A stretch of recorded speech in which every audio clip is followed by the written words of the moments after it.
Seguimos con ustedes, amigos, acá en La Palestra, llegando a la cortesía de Servicios 3000, donde consigues todo para el sistema de enfriamiento de tu vehículo, allí frente a la comandancia de policía acá en la ciudad de Guanare. Servicios 3000. Seguimos conversando con Eliezer Ramírez.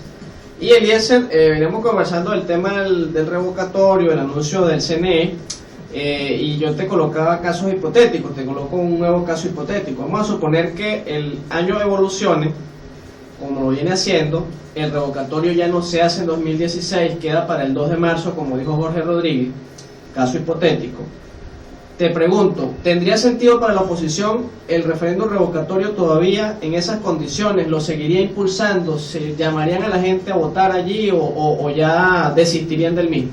Sí, yo creo que el llamado que ha hecho la Mesa de la Unidad de activar a todo el pueblo de Venezuela, porque ya esto no es un asunto ni siquiera de los partidos políticos, sino de toda la sociedad venezolana que cree en un cambio. Indudablemente que hay una esperanza.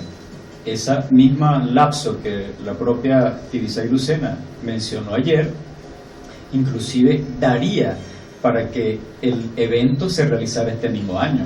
Y por supuesto, esa vertiente que quedó ya abierta la va a explotar al máximo la unidad democrática, pero acompañada de todos los venezolanos que se activen a favor de esta causa, que deberían ser todos los que deseen un cambio frente a este gobierno. De modo que vamos a agotar todas las instancias que establece la Constitución y que permiten las normas y el propio reglamento del CNE para que se logre este mismo año. Daniel, no nos damos por vencidos. Ahora, pero si se da el caso hipotético.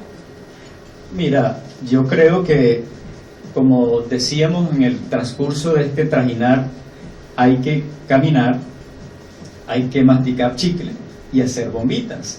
Y eso es lo que hemos estado haciendo. Todos los factores saben. ¿Ustedes prefieren no pensar que eso va a pasar? Sí, porque indudablemente que es preferible salir del gobierno completo para que tenga sentido las elecciones a gobernadores, para que tenga sentido las elecciones a alcaldía, consejo legislativo, porque sería realmente un cambio. Y eso es lo que el país quiere en este momento, un cambio completo del gobierno. Ahora, hay unos voceros políticos que han manifestado, y lo vienen haciendo desde hace tiempo, no ahora, de la aplicación del artículo 350 de la Constitución, que habla de la desobediencia civil y todas estas cosas. ¿Cómo ves tú esto?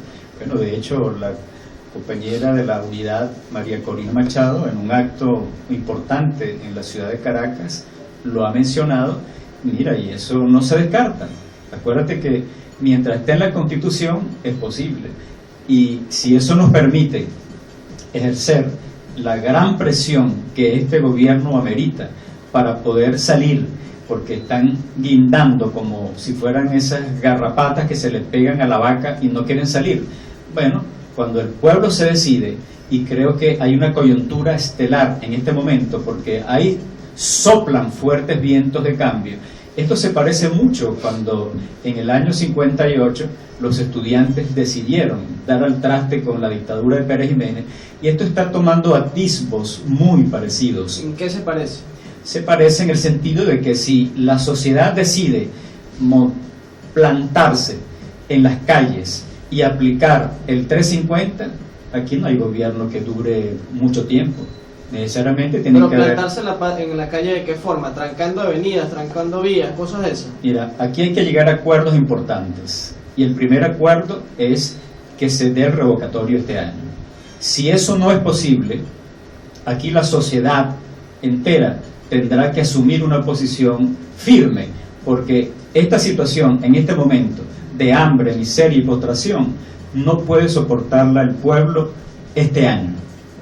De modo que debe haber acuerdos importantes entre las instancias nacionales e internacionales para que Venezuela salga de esta crisis, que no la provocamos nosotros, la ha provocado este gobierno, y que es el gobierno el que impide que salgamos de la crisis. Entonces, indudablemente que si el 350 está en la Constitución y se cierran todos los atajos constitucionales de solución previa, pues esa es una salida que ya María Corina lo planteó y que tiene gran audiencia en este momento en muchos sectores del país. Ahora, en este caso el 350 se lo aplicaría a la oposición según el planteamiento de María Corina para que se haga el revocatorio, o en este caso para desplazar al gobierno.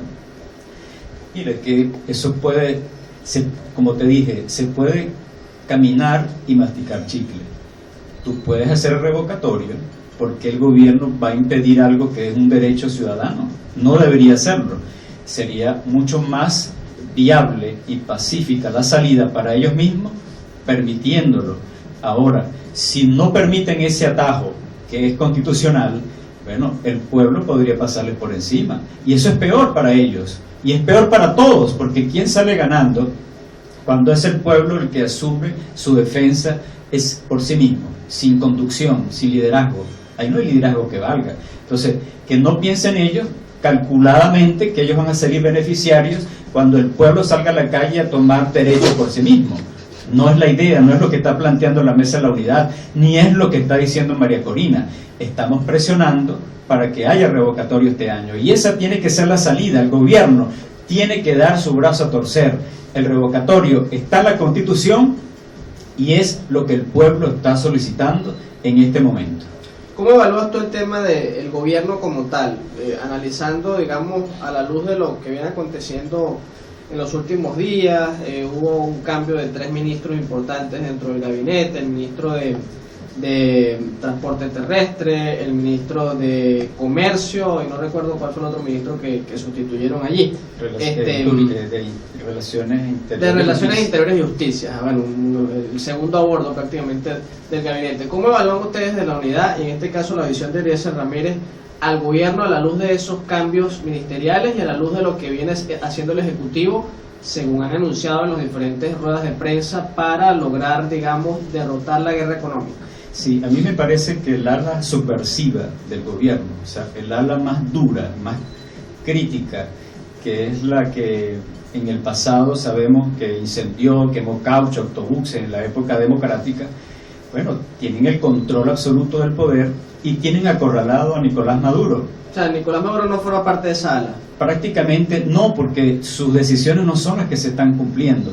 Y entonces tenemos ahora a Padrino López controlando todo lo que es la parte alimentaria del país, cuando sabemos que han fracasado desde el Plan Bolívar 2000 para acá.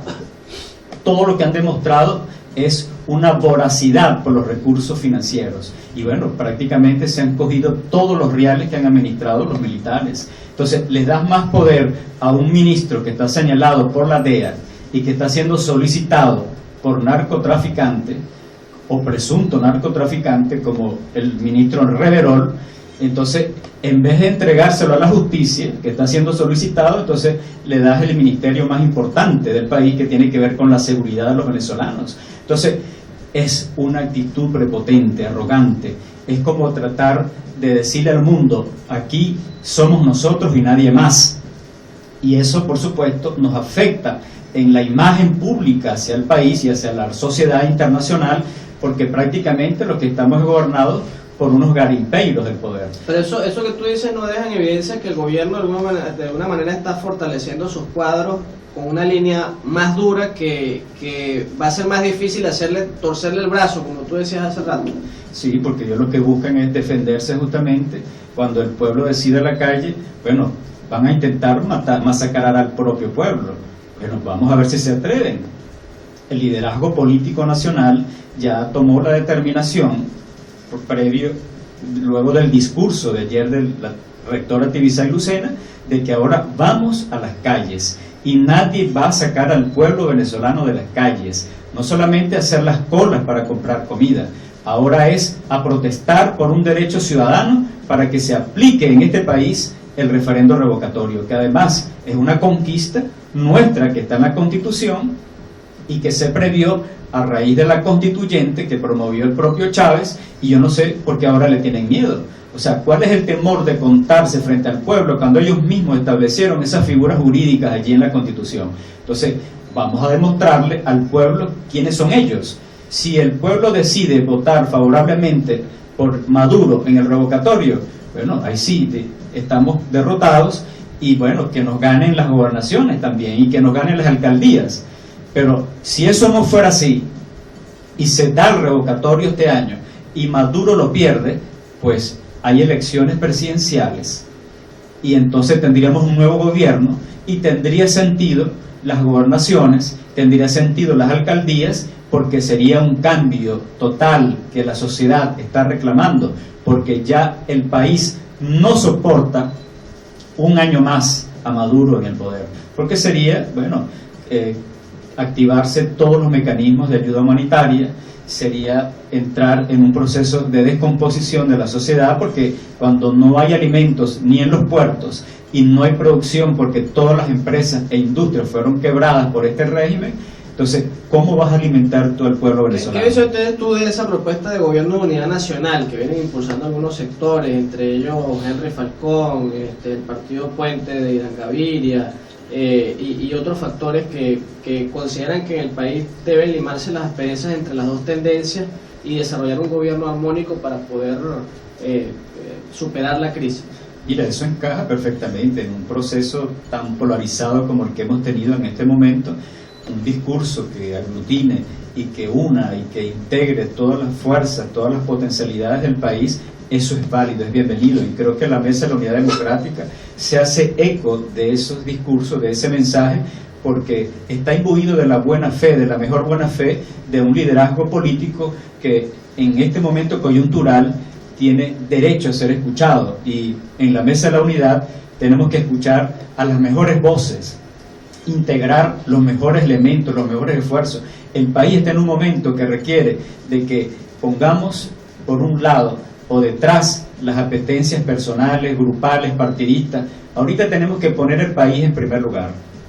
La unidad es lo que reclama el pueblo de Venezuela. Tenemos que ver en el ejemplo de los chilenos, cuando ellos pusieron debajo de la mesa las parcialidades partidistas y hicieron una gran convergencia nacional.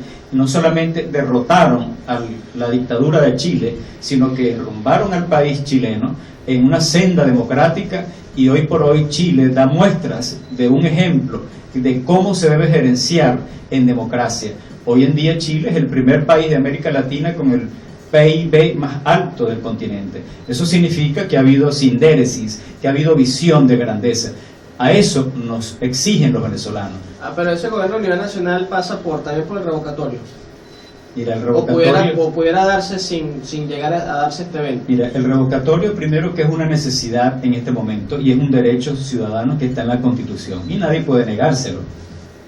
Pero en el caso de que ellos se nieguen y se resisten, la idea de la unidad nacional es coherente, porque el país así lo está reclamando. O sea, eso sería una alternativa en caso de que se cerraran todos los caminos revocatorios. Claro, porque una convergencia nacional, una unidad nacional, un gobierno de entendimiento nacional es importante, porque el país hay que reconstruirlo prácticamente desde sus bases. Hay que relanzar el aparato productivo, económico, hay que relanzar la educación, hay que relanzar todos los sistemas, la seguridad, hay que relanzar todos los servicios públicos, de modo que lo que se requiere es que los mejores elementos, los mejores hombres, estén donde estén, en el sector económico, en el sector político, en el sector social, se unan. ¿Para qué? Para relanzar a Venezuela hacia el estadio democrático. Está claro que no tenemos una democracia, pero eso significa que todos tenemos que entendernos de que en una mancomunidad, en un esfuerzo unitario nacional, por supuesto, priva el interés nacional y no ideológico ni partidista. Por supuesto, en una transición para que el país se enrumbe y en donde cada partido pues tendrá la oportunidad de relanzarse y reorganizarse. ¿Qué opinas tú de las elecciones regionales en junio? Que dijo Vicente Bello que esa es más o menos la estimación. En junio del 2017. 17, ajá.